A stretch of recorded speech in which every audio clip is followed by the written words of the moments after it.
సుస్వాగతం నా యూట్యూబ్ ఛానల్కి స్వాగతం అండి. ఏవైతే నేను టమాటో కారం పొడి చేయబోతున్నాను, అది ఎలా చూద్దాం రండి.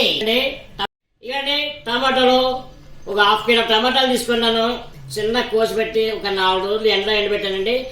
ఎండబెట్టిన తర్వాత ఇక చూడండి ఇలా ఎండిపోయినాయి. నెక్స్ట్ ప్రాసెస్ చూద్దాం రండి.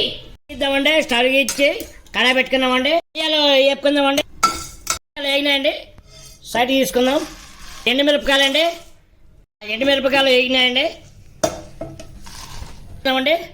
ఇప్పుడు సాల్ట్ వేసుకుందాం.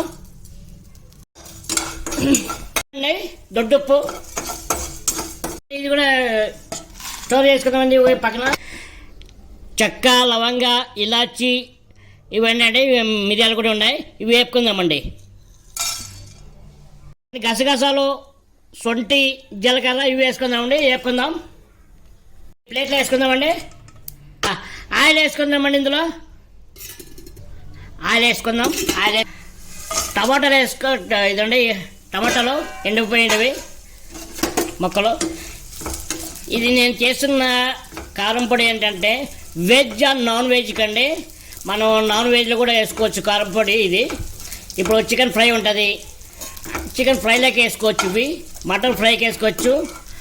ఏదైనా సరే కూరగాయలు ఉంటాయి, వంకాయ ఫ్రై, ఆలుగడ్డ ఫ్రై అలాంటివి ఉంటాయి కదా, దానికి కూడా ఇది వేసుకోవచ్చండి మనము కారం పొడి చేసుకుని. ఏంటండి టమాటో ఫ్రై కూడా చేసాం. స్టవ్ ఆఫ్ చేసుకుందాం, ఆరే వరకు ఉందామండి.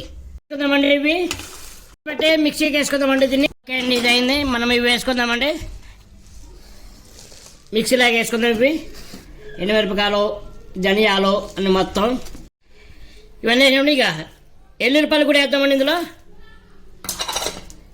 ఎల్లుల్లిపాయలు వేసి మిక్సీ పట్టుకుందామండి. అయిపోయిందండి టమాటా కారం పొడి. ఈ కారం పొడి వచ్చేసి చికెన్ ఫ్రైలోకి బాగుంటుంది, మటన్ ఫ్రై చేసుకోవచ్చు, తర్వాత వంకాయ fry, veg and non veg ఫ్రైలోకి చాలా బాగుంటుందండి. మీరు కూడా ట్రై చేయండి.